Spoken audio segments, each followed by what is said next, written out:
En dehors des différents exemples montrés précédemment, nous aborderons maintenant la notion de convergence, nous faisant fabriquer des livres, des catalogues, des magazines, à publier sur support mobile en utilisant vos outils de tous les jours, que sont les logiciels de mise en page, Adobe InDesign ou QuarkXPress. Nous parlerons d'e-books. Les e-books ou livres électroniques. Ces livres qui se lisent sur des liseuses, des smartphones, des tablettes. Ils reproduisent la méthode de lecture d'un vrai livre.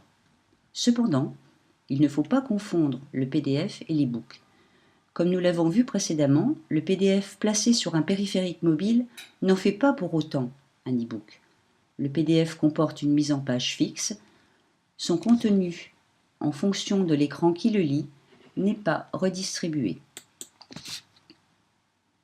Nous allons regarder sur la tablette ce qu'est un vrai livre électronique.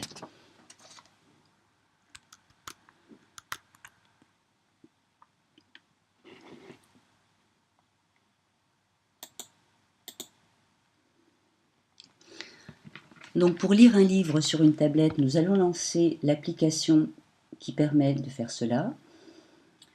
Je parle de iBooks. On va choisir un des livres présents sur ma tablette, l'incroyable guide de l'autopublication en numérique. L'avantage est de retrouver une table des matières interactive.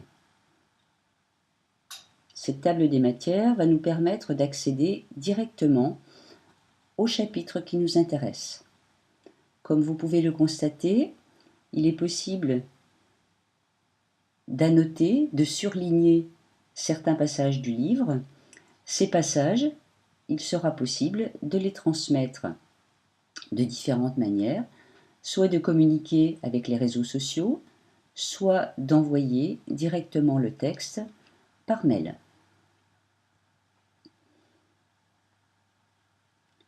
Il est aussi possible de récupérer l'ensemble des annotations que vous avez pu faire au travers de ce livre et d'accéder directement aux notes simplement en cliquant et de retrouver ces annotations. La particularité du livre, du vrai livre numérique, c'est la possibilité de changer la taille de la police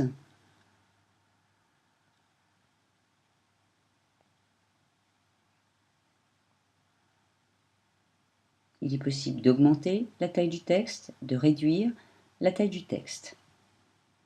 Comme vous pouvez le constater, en bas de l'écran, en fonction de la taille du texte, le nombre de pages est augmenté ou réduit.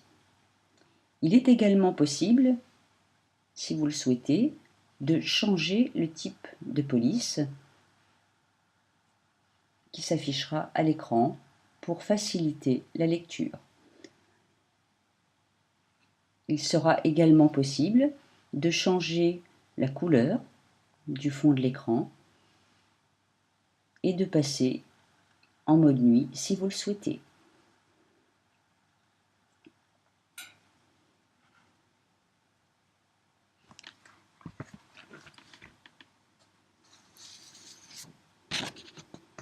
La notion de page, de foliotage, comme nous le connaissons dans le print, est donc révolue. Ceci dit, ce livre, qui nous permet d'interagir sur le contenu, est d'une grande richesse. Nous allons repasser donc sur le slide.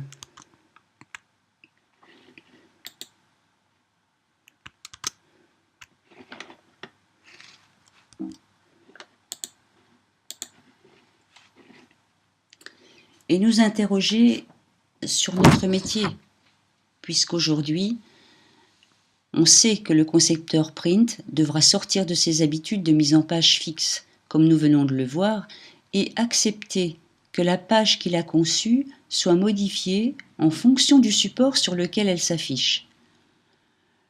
Le contenu d'un livre électronique sera donc de structure simple. Nous parlerons de no design. L'avantage indéniable de ce nouveau média permet au lecteur d'ajouter, comme nous l'avons vu, des signets, des annotations, des hyperliens qui lui donneront accès à Internet s'il dispose d'une connexion. Des outils pour fabriquer des livres électroniques, vous les connaissez. Le premier étant votre logiciel de mise en page, InDesign. Évidemment, il faudra accepter certaines contraintes, autres que celles que nous avons déjà pour la mise en page destinée au print, de nouvelles palettes, un nouveau mode de construction, bannissant maquettes élaborées, foliotation. Le format de fichier généré pour la fabrication d'un livre électronique est le format EPUB, un format qu'il faudra parfois modifier au travers de logiciels tels que Sigil, dont vous voyez l'icône ici, ou Calibre, ou Dreamweaver. Cette modification de conception n'est pas sans incidence sur le travail d'un opérateur. En effet, celui-ci devra intégrer la nécessité de travailler, même succinctement dans le code,